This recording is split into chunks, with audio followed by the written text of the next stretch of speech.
DJ microphones. These can obviously make or break your setup, and it can also make or break the guest's experience at a wedding or a gig.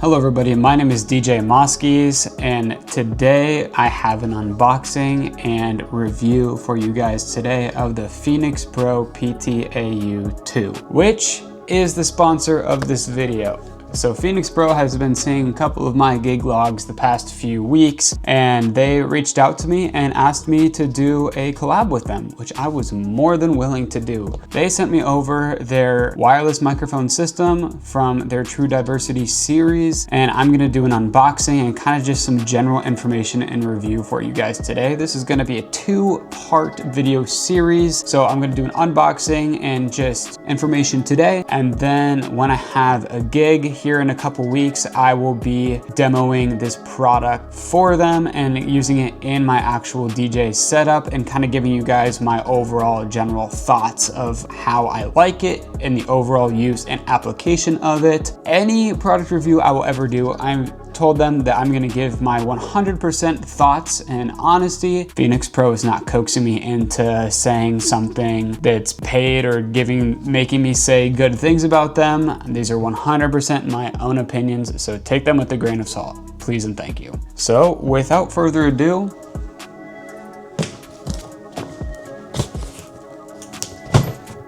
let's unbox this thing. Already, this is like really heavy. It's got some good weight to it. It's a pretty decent sized box. All right, here it is in the box.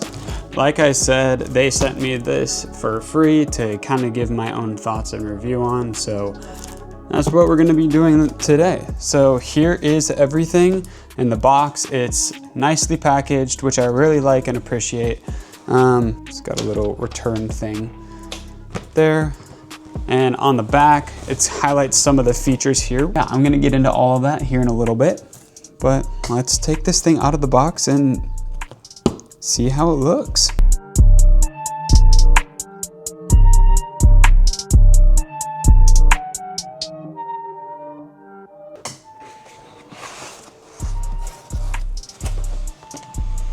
So, got the, obviously, foam cover, and inside we have the user manual. Obviously, it's really helpful. Then it comes with two wireless microphones, which is pretty sick. That way, in case one dies or you need to use two, which I like to have two running for when I do speeches, because I like to give one microphone to whoever's ever giving the speech, then I like to hold on to one, just because in the downtime of them like switching microphones or after speech ends, I don't like to just walk up in silence. I just like to be able to have a mic there. These are pretty good quality. Like they got some good weight to them. I think some better weight than my other Phenyx Pro microphones. So, got a power cable. We have kind of like a aux to kind of a 1/4-inch cable adapter. We got, a 1/4-inch cable, which is nice. We have 4 antennas here, which is pretty sick. We have 4 batteries for the microphones. And we also have our transmitter right here. That has some good weight to it. I'm not gonna lie, this seems like some pretty good quality. I'm gonna get everything out of their plastic. Gonna keep the box, because that's how I'm gonna transport it to my gigs.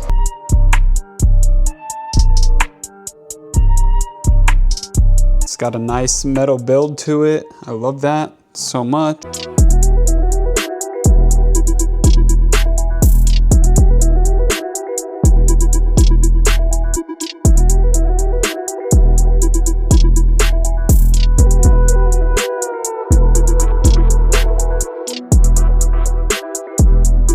So before I plug anything in, I just want to kind of show you guys this unit right here. This is the transmitter. It's obviously rackable. So if you have a rack case or something like that, you can just rack it straight in with these right here. On the back of the unit, you have 4 antenna attachments. So your signal is going to be, like I said, very, very, very, very strong. Then you also have a channel B out and a channel A out. So you can have, you know, everything from your channel B, everything you pick up with that microphone running out, and then everything from your channel A running out. You also do have a mix out, which is a 1/4-inch cable. However, I personally like using XLR cables over 1/4-inch just because you do get better sound quality and you get just overall more control with a XLR cable than a 1/4-inch. So I will be basically just running 2 XLR cables out into my board when I use these for gigs. And then you also have obviously your power input right there. And this is pretty cool. So this is my power cord right here. I can just plug that in like so. And then instead of just having this like sticking straight out in case like the cord gets snagged and it gets pulled out and then I lose power to my microphones, I can just tuck this right behind here. And then that cable is not going anywhere. No matter how hard you pull, it's not gonna go anywhere. So I really like that. With the out of that, it makes things a lot simple and easy for me. Then on the front side of the unit, we have that menu jog wheel, which basically allows you to select by rotating and by pressing in on it as well.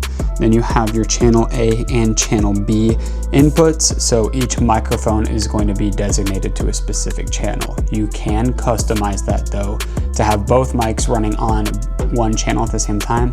However, I highly suggest you don't do that because having them on their own separate channels gives you more control over the frequency, over the squelch, over the EQ, and just more control when it comes to tuning your mic to what you need. I'm gonna get this thing plugged in and then I'll kind of show you guys some more menu options.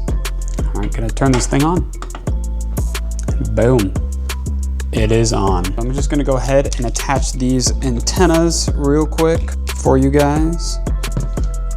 There are some notches, pretty hard to see, but there are some notches on the top and bottom part of these. And in here, also pretty hard to see as well. On the black outer ring, there are some notches in those as well. So you basically just line those notches up with each other and then you just twist and turn to attach.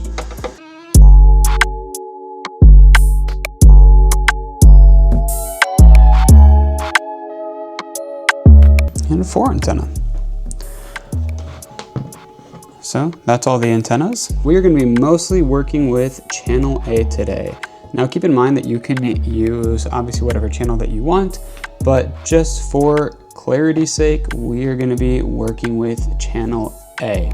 Just to kind of give you an idea of what we are looking at right now, I do not have the microphone paired up. This is just the blank default screen that you see when you first power on the unit. And obviously right here, you have your grouping and then your channel number. So this is just gonna basically be what group it is and then what channel number it is. You can go up to 100 channels on here and your frequency can span, I think, all the way up to 500. And so you can select for channel 1, 512 up to 536 millihertz.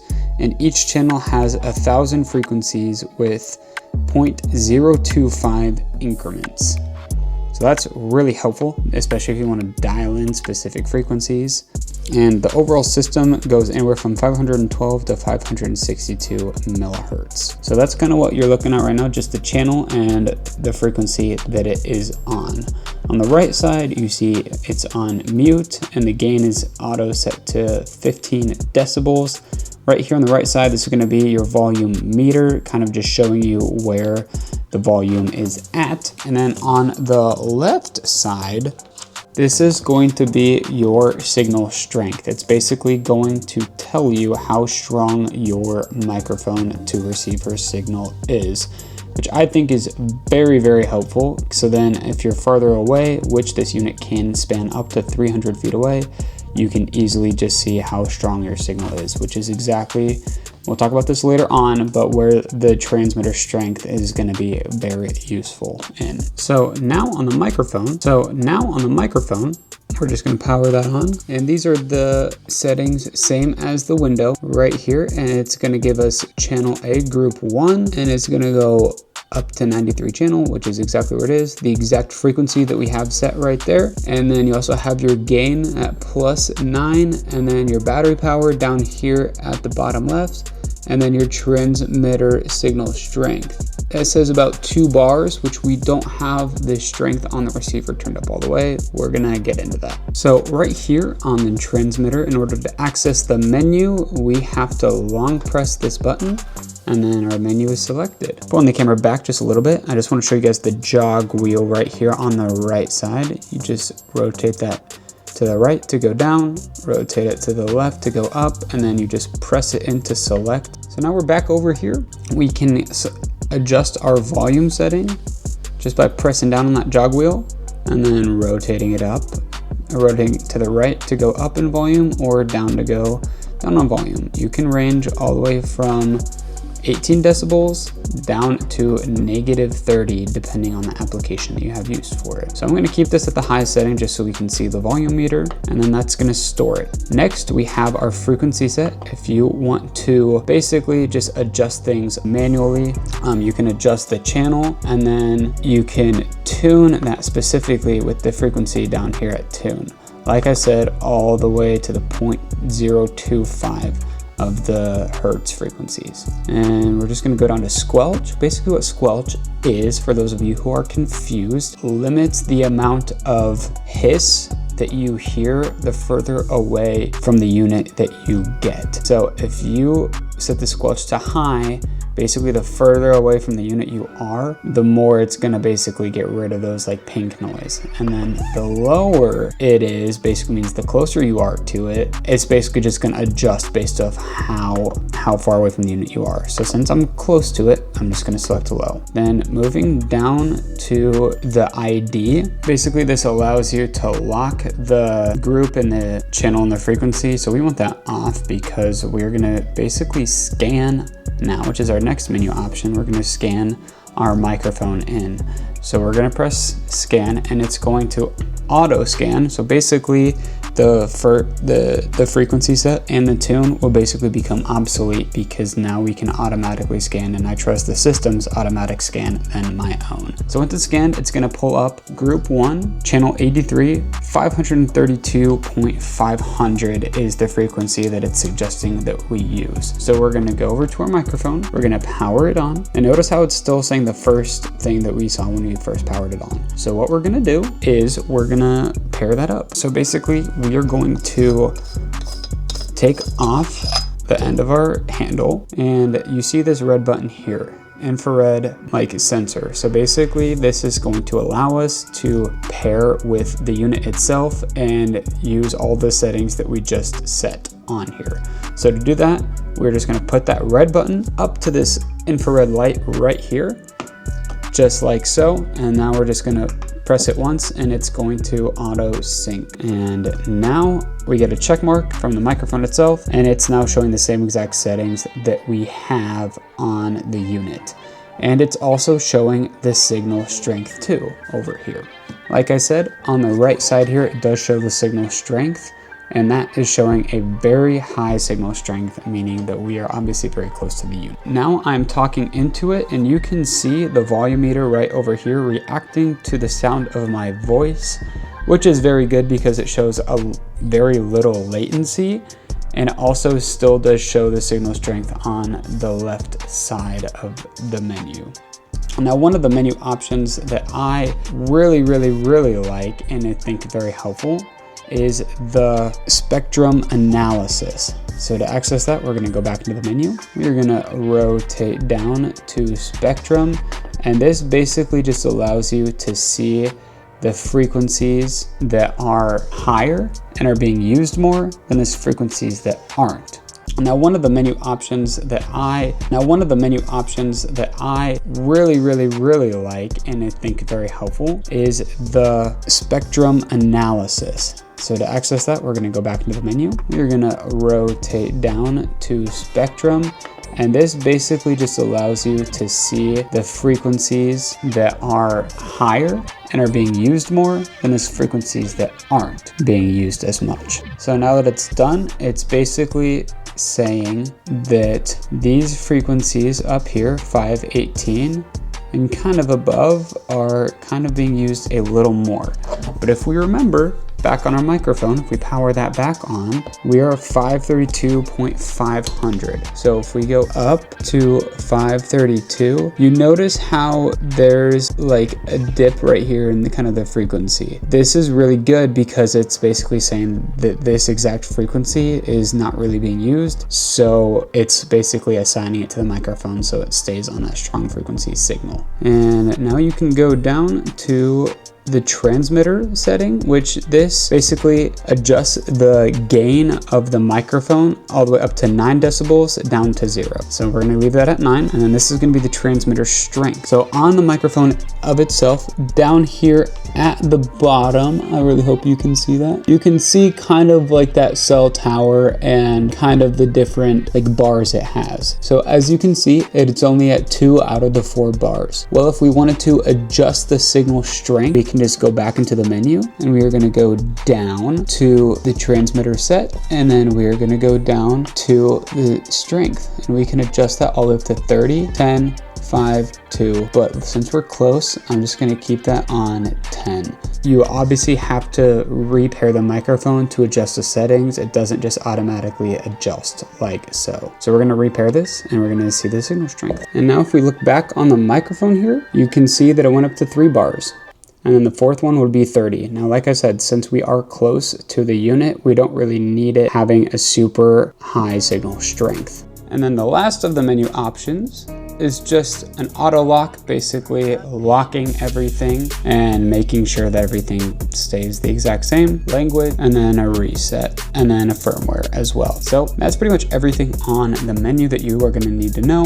Going back to the microphone, one other thing that I want to show you is if you just tap that on off button, it's going to auto mute, and if you tap it again, it's going to go back to turning on. So I think that's really helpful, especially if you're talking and you need to walk somewhere while you're holding the mic and you don't want it on. You can just press mute and then unmute as well. So this is, like I said, the Phenyx Pro PTAU-2, kind of the whole setup and unboxing video. And also, just so you guys know, with this product, they are doing a sale right now, May 1st through May 5th. So go ahead and get one of these right now. It's 10% off. Just go get yourself one. I hope you guys enjoyed and learned something about this unit. Honestly, overall, I think it's very well made and well built. I'm really excited to test this out in my actual setup and in my during an actual gig. I think it's going to be really awesome and really helpful. So I am excited to do so. So we're going to be coming back to part 2 on this video series of the Phenyx Pro wireless microphone system. And yeah, if you thought today was helpful, please like and subscribe. I really hope you guys enjoyed this video, and I will see you guys in the next one.